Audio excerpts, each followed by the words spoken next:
नमस्कार, मैं प्रद्युमन जोशीला। आप सभी दर्शकों ने दो कहावतें खूब सुनी होंगी। पहली कहावत, घी जब सीधी उंगली से ना निकले तो उंगली को टेढ़ी करनी पड़ती है। और दूसरी कहावत, खोदा पहाड़ निकली चूहिया। खूब आपने सुना होगा। और आजकल ये दोनों ही कहावतें देश की सबसे पुरानी पार्टी कांग्रेस पार्टी पर हरियाणा के संदर्भ में लागू हो रही हैं।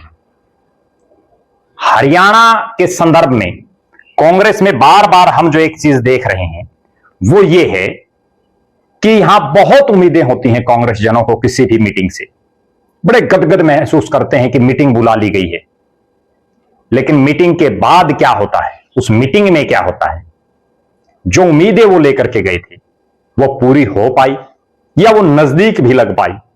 एक तो इस वीडियो में हम उस पर चर्चा करेंगे। दूसरा, इस वीडियो में जो बहुत महत्वपूर्ण बात है वो ये है कि आंख दिखाते ही हाईकमान सीधा हो गया। जी हां, आंख दिखाते ही हाईकमान सीधा हो गया। इस विषय में भी हम विस्तार से इस वीडियो में बात करेंगे। हम वीडियो में एक बहुत महत्वपूर्ण बात और करेंगे कि हरियाणा से संबंध रखने वाले तीन बहुत बड़े नेता इस बहुत महत्वपूर्ण मीटिंग से नादारद रहे, गैर हाजिर रहे। आखिर ये तीन बड़े नेता गैर हाजिर रहने का क्या मायना है, इन सभी विषयों पर हम इस वीडियो में विस्तार पूर्वक आपको बताएंगे। उससे पहले आप सभी दर्शकों से अनुरोध है कि YouTube पर हमारे चैनल को सब्सक्राइब करें, बेल आइकन घंटी का बटन अवश्य दबाएं, YouTube पर हमारे चैनल को ज्वाइन करें ताकि आपका हमें सहयोग मिलता रहे। वीडियो को ज्यादा से ज्यादा शेयर करें, ज्यादा से ज्यादा कमेंट करें।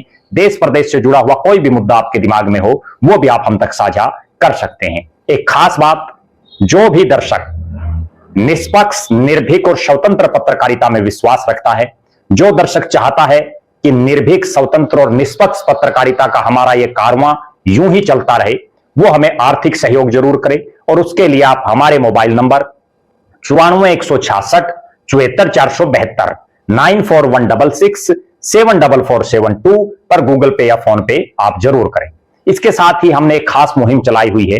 जो भी दर्शक हमारे वीडियो को ज्यादा से ज्यादा शेयर करेंगे, अपने सभी व्हाट्सएप ग्रुपों में, अपने तमाम साथियों तक, सोशल मीडिया के विभिन्न प्लेटफॉर्मों पर शेयर करेंगे, कमेंट करेंगे, उस दर्शक का नाम भी हम अपने वीडियो में लेंगे। और उसके लिए आपको करना केवल इतना है कि वीडियो को ज्यादा से ज्यादा शेयर करके उन व्हाट्सएप ग्रुपों का स्क्रीनशॉट लेके हमारे मोबाइल नंबर 94 166 74 472 94 166 74472 पर आप व्हाट्सएप कर दें। अब मैं जो बात कर रहा हूं, 22 तारीख का दिन हरियाणा के कांग्रेसी बहुत गदगद, हरियाणा के तमाम कांग्रेस के बड़े नेता इसी आश और उम्मीद में दिल्ली इंदिरा भवन स्थित मीटिंग, जो राष्ट्रीय मुख्यालय है कांग्रेस का, वहां प्रदेश कांग्रेस के जो प्रभारी हैं बीके हरिप्रसाद, कर्नाटका से आते हैं, बीके हरिप्रसाद की अध्यक्षता में जो मीटिंग हो रही, उसमें बहुत अरमानों के साथ गई। बहुत नेताओं को यह लग रहा था कि इस मीटिंग के बाद हरियाणा में कांग्रेस ने जो तीन सवाल बार बार कांग्रेसियों से जनता पूछ रही है, उन तीनों का जवाब इस मीटिंग में मिल जाएगा। और ऐसा जवाब कांग्रेस के प्रभारी देंगे, कांग्रेस का आला कमान देगा, जिससे प्रदेश की जनता ये सवाल फिर लोग नेताओं से नहीं पूछेगी। वो तीन सवाल कौन से? पहला, कौन होगा कांग्रेस विधायक दल का नेता जो बनेगा प्रदेश में विपक्ष का नेता? दूसरा, कौन होगा प्रदेश कांग्रेस का नया अध्यक्ष? और तीसरा, प्रदेश कांग्रेस के संगठन में कब होगी जिला स्तर पर, ब्लॉक स्तर पर, प्रदेश स्तर पर नियुक्तियां? ये तीन सवाल हर कांग्रेसी से बार बार हरियाणा की जनता पूछ रही है और वो कांग्रेसी बेचारे जवाब देते देते देते देते थक गए। सब कांग्रेसियों को यह उम्मीद थी, मेरी भी मौजूदा विधायक से लेकर के बड़े बड़े कांग्रेसियों से इस संबंध में बात हुई और उनको भी आश और उम्मीद थी कि इस मीटिंग में पता नहीं क्या होगा। लेकिन हमने मीटिंग से एक दिन पहले ही एक वीडियो बनाया था जिसमें मेरी कांग्रेस के राष्ट्रीय स्तर पर एक बहुत बड़े नेता से बात हुई और हमने उसमें स्पष्ट बता दिया था कि इस जो 22 तारीख की दिल्ली में मीटिंग है इंदिरा भवन में बीके हरिप्रसाद की अध्यक्षता में, इस मीटिंग में ना तो विपक्ष के नेता की कोई चर्चा होगी, यानी कांग्रेस विधायक दल की कोई चर्चा नहीं होगी, और वही हुआ। हमने बता दिया था कि ना इसमें प्रदेश अध्यक्ष को लेकर के कोई चर्चा होगी, और वही हुआ, कोई चर्चा नहीं हुई। हमने बता दिया था कि इस मीटिंग में कांग्रेस के संगठन को लेकर के भी नहीं कोई बात हो गई। वही हुआ, यानी जो प्रद्युमन जोशीला ने आपको अपने वीडियो के माध्यम से मीटिंग से एक दिन पहले बता दिया था, वो सब सत्य साबित हुआ। और मैंने ये भी बताया था उस वीडियो में कि इस मीटिंग में केवल और केवल भारतीय जनता पार्टी की जो सरकार है उसके खिलाफ किस तरह से एक आंदोलन को बड़ा रूप दिया जाए। ईडी को लेकर के लगातार जिस तरह से ईडी कांग्रेस में गांधी नेहरू परिवार को बार बार बुला रही है के सदस्यों को, उसके खिलाफ एक आंदोलन खड़ा करने के लिए यह मीटिंग है। और हमने यह भी बता दिया था कि इस मीटिंग में केवल कांग्रेस को भविष्य में क्या करना है, धरने, प्रदर्शन, जलसे, जुलूस, जनता को कैसे अपने साथ जोड़ना है, इन विषयों पर चर्चा होगी।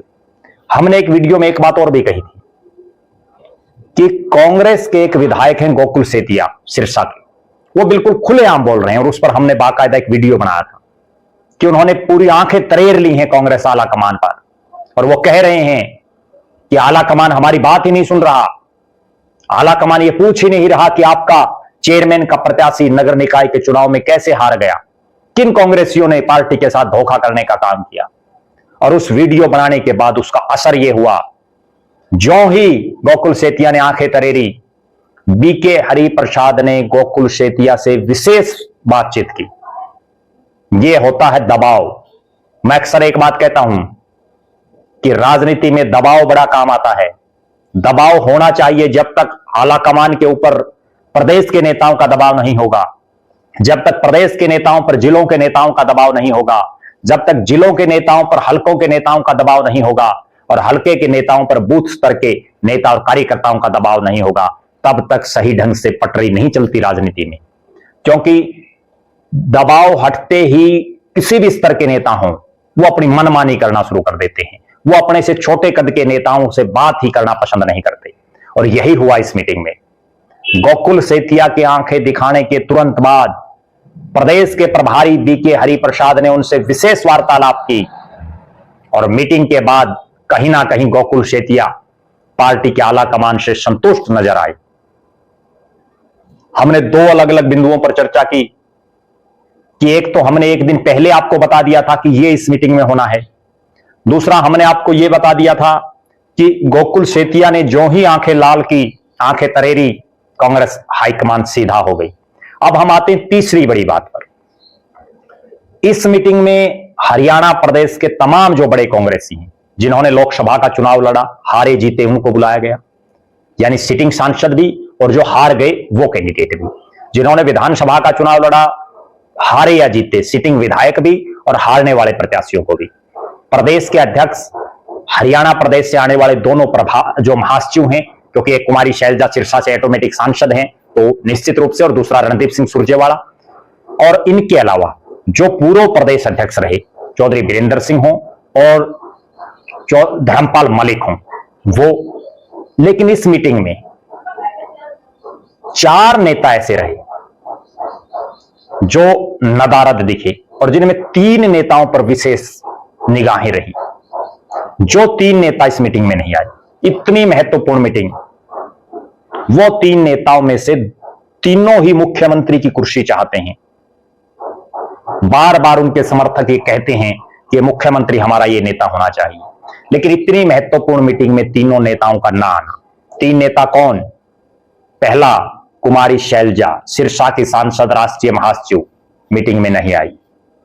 दूसरा, रणदीप सिंह सुरजेवाला, कांग्रेस के राष्ट्रीय महासचिव, उनके बेटे खुद कैथल से विधायक, राज्यसभा के सांसद, वो इस मीटिंग में नहीं आई। और तीसरा, जिनको अभी अभी हटाया गया ओबीसी के राष्ट्रीय चेयरमैन से, पूर्व मंत्री कैप्टन अजय सिंह यादव, जो बार बार अपने बेबाक बयानों के लिए काफी मशहूर है। 3 बड़े नेताओं का इस मीटिंग में ना आना अपने आप में यह दर्शा रहा है कि आखिर कांग्रेस जा कहां रही है, कहां है कांग्रेस का अनुशासन। अब हम आते हैं एक और बहुत महत्वपूर्ण बात पर, जो हमने पहले कहा कि खोदा पहाड़ निकली चूहिया, वो इस मीटिंग में साबित हुआ। इस मीटिंग में जो कांग्रेस जन गई, उनके दिमाग में यह था कि सीएलपी के नेता पर चर्चा होगी, विपक्ष के नेता पर होगी, पार्टी के संगठन पर होगी, लेकिन चर्चा क्या हुई? चर्चा हुई कि ईडी की कार्रवाई जो हो रही है गांधी नेहरू परिवार के सदस्यों के खिलाफ, उसके खिलाफ धरने प्रदर्शन को कामयाब बनाने के लिए दिशा निर्देश दिए गए। यानी ज्यादा से ज्यादा धरने प्रदर्शन करो, उनको कामयाब करो, जनव्यापी आंदोलन बनाओ। अभी हमने देखा कि कुमारी शैलजा ने एक दिन पहले सिरसा में प्रदर्शन किया ईडी की कार्रवाई के खिलाफ। अगले दिन भूपेंद्र सिंह हुड्डा, उदय भान और दीपेंद्र हुड्डा और उनका जो ग्रुप है उसने चंडीगढ़ में प्रदर्शन किया। लेकिन दोनों ही जगह गिनती के लोग मौजूद थे, यानी कोई बहुत लंबी चौड़ी फेरिस्त कांग्रेसियों की नहीं थी। और जनव्यापी तो छोड़िए, खुद कांग्रेस के तमाम विधायक, तमाम सांसद एकजुट नहीं हो पा रहे इतनी बड़ी इस कार्रवाई पर भी। एक इसमें चर्चा हुई, संविधान बचाने के कांग्रेस के राष्ट्रव्यापी अभियान को हरियाणा में भी कैसे सफलतापूर्वक जो है चलाया जाए। यानी संविधान बचाने को लेकर के कांग्रेस एक पूरी मूवमेंट पूरे देश में कर रही है और उसको लेकर के चर्चा हुई। मतलब इन दो बिंदुओं पर चर्चा करने के लिए सैकड़ों जो कांग्रेस जन, 150 के आसपास बताए जा रहे हैं जिनको बुलाया गया, वो दिल्ली गए, हरियाणा में अपने काम धाम, अपने हलके, अपने लोगों को छोड़ करके आश और उम्मीद में गए कि पता नहीं क्या हो जाएगा, लेकिन हुआ कुछ नहीं। जब वो बैठक से बाहर आए तो मेरे पास जो सूचना है, बहुत से कांग्रेसी तो ये कहते हुए सुने गई कि सोचकर तो कुछ आए थे और यहां निकला कुछ और ही। यानी वो सोच के तो ये आए थे कि कांग्रेस में आमूलचूल परिवर्तन होगा, विधायक दल का नेता बनेगा, प्रदेश अध्यक्ष के लिए चर्चा होगी और संगठन को लेकर के चर्चा होगी। लेकिन यहां चर्चा हुई केवल गांधी नेहरू परिवार के सदस्यों के खिलाफ जो ईडी की कार्रवाई हो रही है उसको लेकर के, संविधान बचाने को लेकर के, देशव्यापी आंदोलन खड़ा करने को लेकर के। तो इसका मतलब ऐसा लग रहा है कि कांग्रेस का शीर्ष नेतृत्व भी हरियाणा के जो कांग्रेसी हैं उनको कहीं ना कहीं बुद्धू बना रहा है, मूर्ख बना रहा है एक तरह से। इस हरियाणा प्रदेश में 6.5 महीने से विधायक दल का नेता नहीं है कांग्रेस का, और फिर भी कांग्रेस का आला कमान ये चाह रहा है कि हम यहां धरने प्रदर्शन, झलसे जुलूसों को जो है कामयाब करें।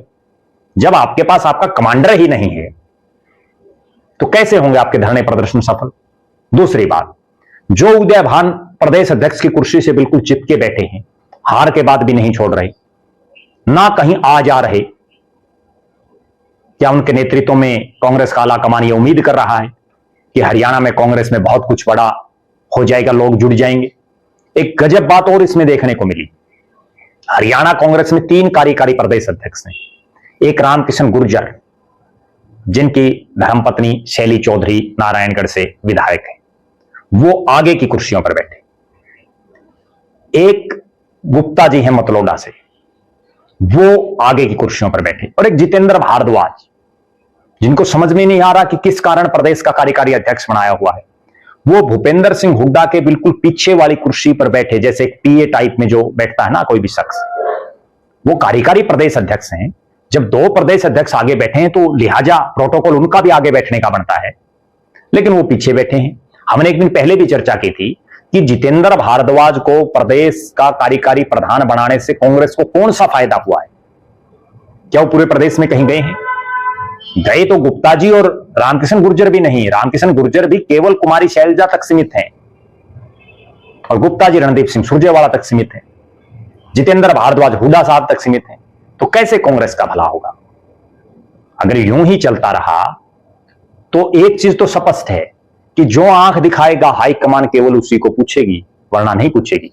अब कांग्रेस के विधायकों को भी यह समझ लेना चाहिए कि अगर उनको विधायक दल का नेता बनवाना है तो हाईकमान के खिलाफ बोलना शुरू करना पड़ेगा, हाईकमान के खिलाफ अपनी बातें रखनी पड़ेंगी, तभी हाईकमान के कानों पर जूं रेंगेगी, जैसा गोकुल शेतिया ने किया।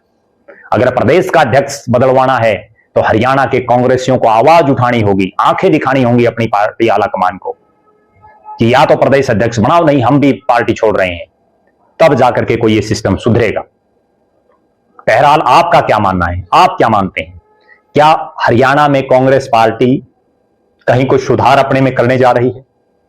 क्या आपको नहीं लगता कि कांग्रेस का विधायक दल का नेता होना चाहिए या नहीं होना चाहिए?